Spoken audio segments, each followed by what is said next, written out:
Hello everyone, in this video we will see what is area, how to measure it और different shapes के area find करने के different formulas होते हैं। तो उस फॉर्मूलाज को हम देखेंगे और उनके पीछे का लॉजिक समझते हैं। तो सबसे पहले व्हाट इज एरिया।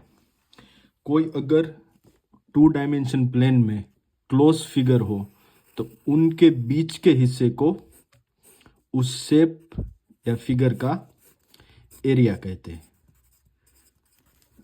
जैसे कि अगर कोई 2 पॉइंट्स है एक ही एक्सिस पर और उसको कनेक्ट करती लाइन उसके बीच का डिस्टेंस दिखाती है, या फिर उसी तरह से हम हाइट, विड्थ या लेंथ मेज़र करते हैं जिसके यूनिट्स मिलीमीटर, सेंटीमीटर, किलोमीटर या मीटर होते हैं। उसी तरह से अगर जैसे ये एक एक्सिस पर है वैसे ही अगर 2 एक्सिस यानी 2 डायमेंशन में कोई क्लोज शेप या फिगर हो तो उनके बीच के हिस्से को उसका एरिया कहते हैं।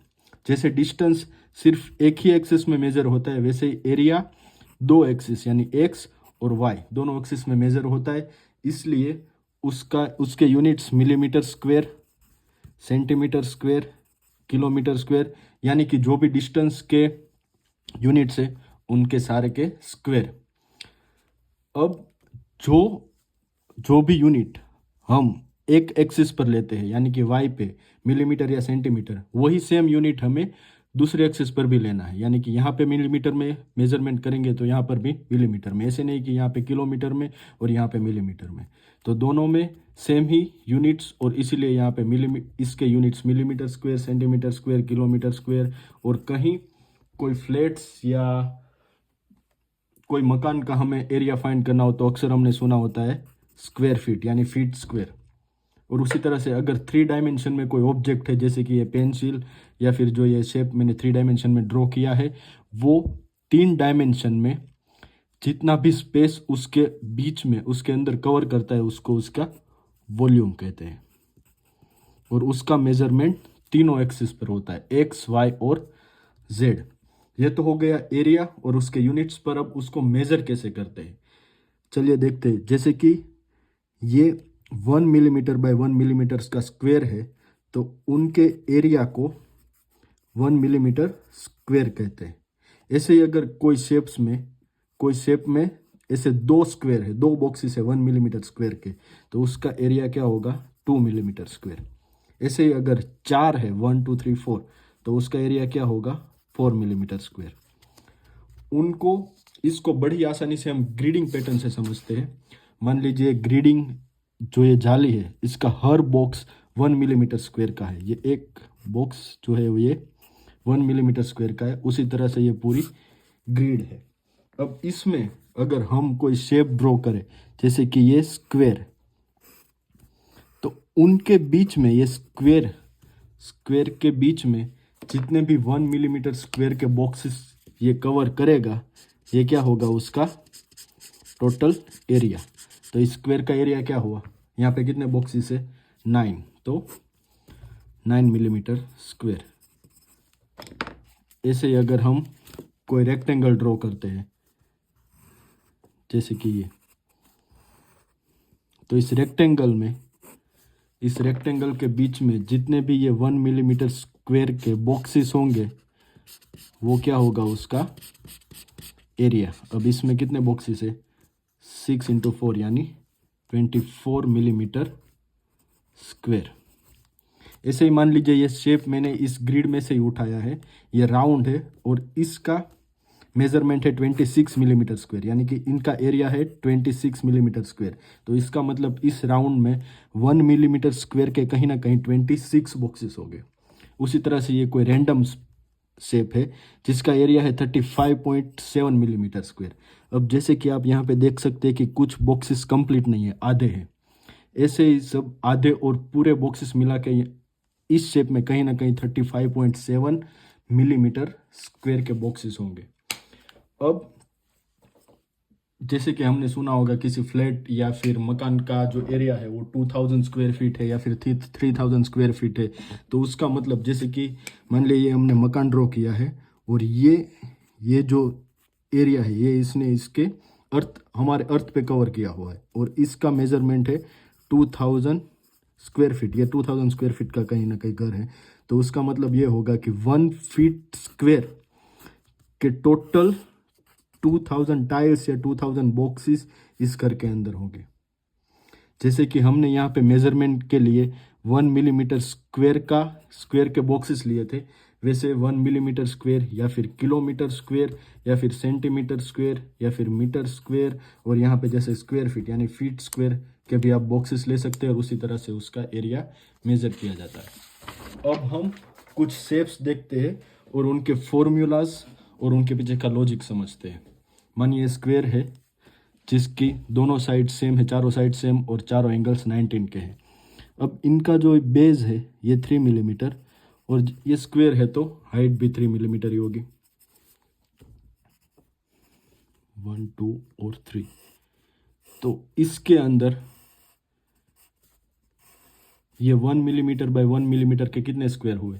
9। कैसे? 3 इंटू 3, तो इनका एरिया क्या हुआ? 9 मिलीमीटर स्क्वायर। तो इसका फॉर्मूला क्या होगा? साइड इंटू साइड, पर यहाँ पे दोनों साइड सेम है तो area is equal to side square.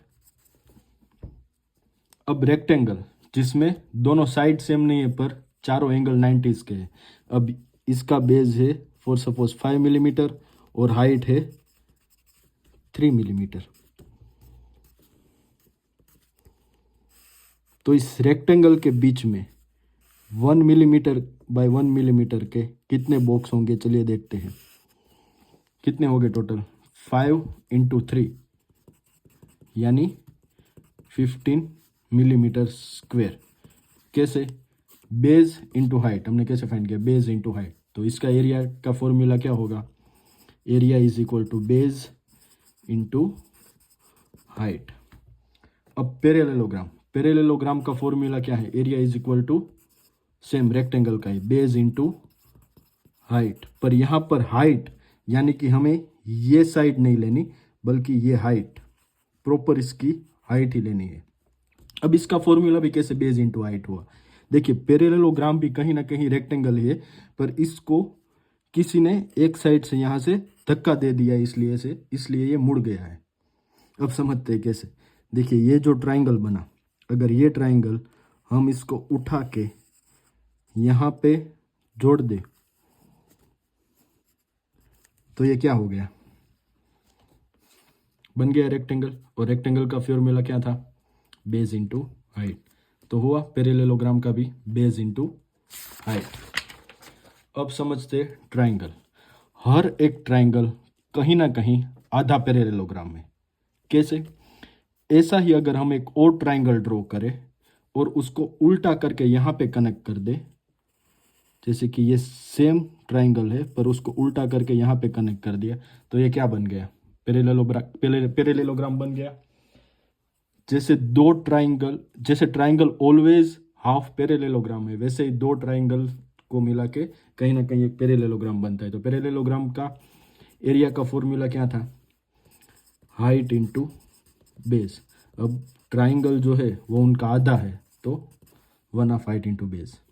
और मान लीजिए ये जो ट्राइंगल है उनका बेस है 3 मिलीमीटर और हाइट है इसकी 4 मिलीमीटर। तो इसका फॉर्मूला क्या होगा? 1/2 हाइट इंटू बेस यानी कि 6 मिलीमीटर स्क्वायर।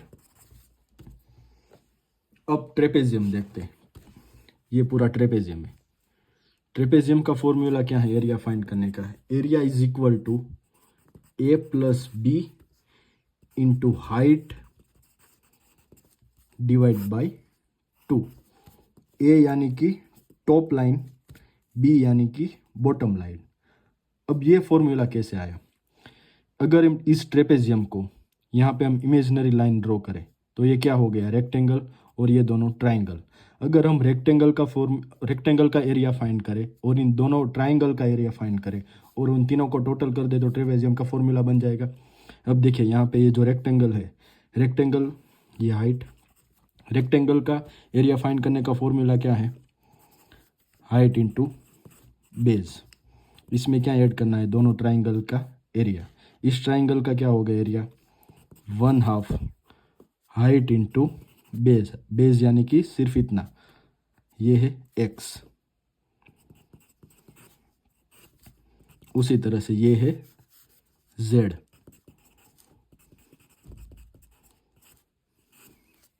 बन गए। यहाँ पे b नहीं y, इस रेक्टेंगल का हाइट इंटू बेस, सॉरी यहाँ पे y। अब इन तीनों में हाइट और 1/2 हम कॉमन निकाल ले, 1/2 इंटू हाइट, तो यहाँ पे क्या बचेगा 2y, क्योंकि यहाँ पे 1/2 कॉमन नहीं था फिर भी हमने कॉमन निकाला, इसलिए y into 2y plus x plus z। अब 1/2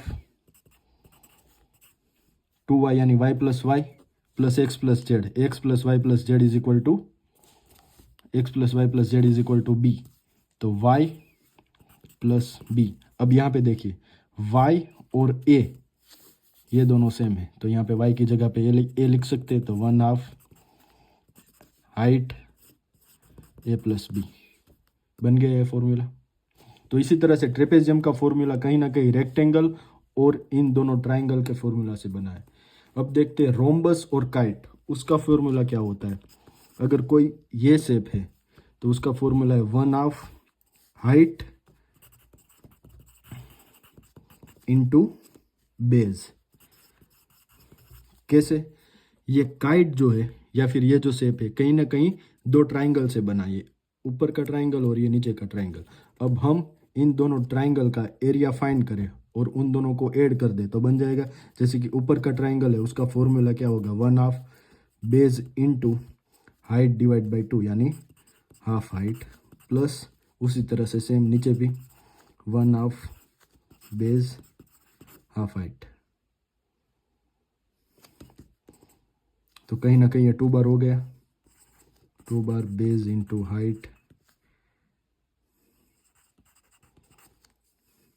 2 इंटू 2 4, बन गया 1/2 बेस इंटू हाइट। यहाँ पे मैंने हाइट हाफ ले ली, अगर आप यहाँ पे इसको a या b भी कंसीडर करें और टोटल करें तो कहीं ना कहीं ये फॉर्मूला वापस आ जाएगा 1/2 हाइट इंटू बेस। अब हम देखते हैं सर्कल का एरिया। सर्कल का एरिया का फॉर्मूला क्या है पाई आर स्क्वेयर। कैसे, r यानी कि यहाँ पे रेडियस। देखिए सर्कल है, इसको मैंने पिज़्ज़ा की स्लाइसिस की तरह कट किया है और इस एक स्लाइस को उठा के यहाँ पे रखा है, उसी तरह से दूसरी स्लाइस को उठा के यहाँ पे मैंने नीचे रखा और सारी स्लाइसिस मैंने यहाँ पे रख दी। अब इसको इतनी बड़ी स्लाइस नहीं बल्कि बहुत ही छोटी स्लाइस में कट किया जाए, ताकि ये जो है यहाँ पे ये कहीं ना कहीं कर्व है, पर ये कर्व नहीं फ्लैट बन जाए। जैसे कि हमारी अर्थ है, ये पूरी राउंड शेप है, पर हम जब अर्थ की तरफ देखते हैं अर्थ पे रह के तो कहीं भी हमें ऐसा लगता है कि नहीं ये कर्व है, बल्कि हमें क्या लगता है कि ये फ्लैट सरफेस है। क्यों, क्योंकि हम अर्थ का इतना छोटा हिस्सा ही देख पाते हैं कि वो हमें फ्लैट लगे। उसी तरह से इतने छोटे छोटे अगर हम स्लाइसिस में कट करें और यहाँ पे रखें सेम इसी तरह, तो कहीं ना कहीं ये फ्लैट बन जाएगा और ये क्या बन गया रेक्टेंगल। अब रेक्टेंगल का फॉर्मूला क्या है बेस इंटू हाइट, हमने ऑलरेडी देखा है, area is equal to base into height. अब यहाँ पे हाइट क्या है, यहाँ पे आप देख सकते हैं ये पिज़्ज़ा की जो स्लाइस है, हाइट यानी कि रेडियस, इसको मैंने यहाँ पे रखा है तो ये भाग कहीं ना कहीं यहाँ पे आएगा। उसी तरह से ये छोटी स्लाइसिस है तो यही भाग कहीं ना कहीं यहाँ पे आएगा, तो यहाँ पे हाइट है वो क्या है रेडियस, तो बेस इंटू रेडियस। अब बेस क्या है, ये जो पिज़्ज़ा का ये पूरा का पूरा जो पेरीमीटर है ये सर्कल का, वही यहाँ पे आएगा, क्योंकि ये स्लाइस मैंने ऊपर रखी ये नीचे रखी, तो उसी तरह से ये पूरी की पूरी पेरीमीटर यहाँ पे ए और बी साइड में आएगी, जो यहाँ पे बिल्कुल ही फ्लैट बन चुकी है। अब सर्कल की पेरीमीटर है वो क्या है 2πr, पर यहाँ पे पूरी पेरीमीटर ए और बी साइड में है, पर हमें सिर्फ क्या चाहिए बेस बी साइड, तो क्या होगा सिर्फ πr, तो यहाँ पे πr इंटू आर यानी कि πr स्क्वेयर। अगर इसकी रेडियस मान लो 3 मिलीमीटर है तो इसका एरिया क्या होगा पाई 3 स्क्वेयर यानी कि 9 पाई। अब पाई की जो भी वैल्यू है 3.14, तो उसको इसके साथ मल्टीप्लाई करेंगे तो कहीं ना कहीं हमें सर्कल का एरिया मिल जाएगा। अब अगर किसी सर्कल के एक पोर्शन का ही एरिया फाइंड करना है, जैसे कि ये पूरा सर्कल है, उसमें एक पिज़्ज़ा का स्लाइस बनाया है, अब हमें सिर्फ इसका एरिया फाइंड करना है, तो उसका फॉर्मूला क्या होगा, angle divide by 360 pi are square. अब जो सर्कल होता है वो पूरा 360 होता है, 360 एंगल। जैसे कि हमने सुना है एबी डिविलियर्स या सूर्य कुमार यादव को 360 कहते हैं, मिस्टर 360। क्यों? क्योंकि वो ग्राउंड के हर हिस्से में शॉट लगाते हैं। उसी तरह से जो पूरा सर्कल होता है वो 360 का बना होता है। उसमें से अगर पूरा है तो 5 यहाँ पे 360 करेंगे, पूरा सर्कल का एरिया फाइंड करना है, तो angle is equal to 360 by 360 1, यानी कि क्या हो गया, पाई आर स्क्वेयर।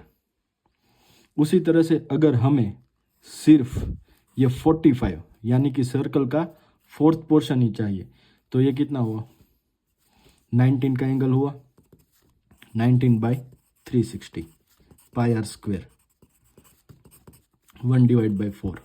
अब जब 19 है तो वो सर्कल का चौथा भाग है। उसी तरह से आप कोई भी कितना भी भाग उसका आपको एरिया फाइंड करना है, तो उसके angle divide by 360 into pi are square.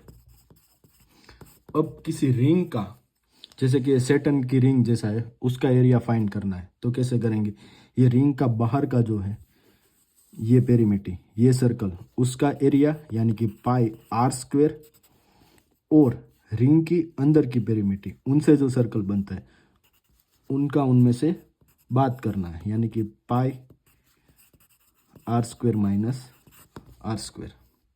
तो बन गया इस रिंग का फॉर्मूला। उसी तरह से आप कोई भी फॉर्मूला के पीछे कोई ना कोई लॉजिक होता है, वो आप समझ सकते हैं।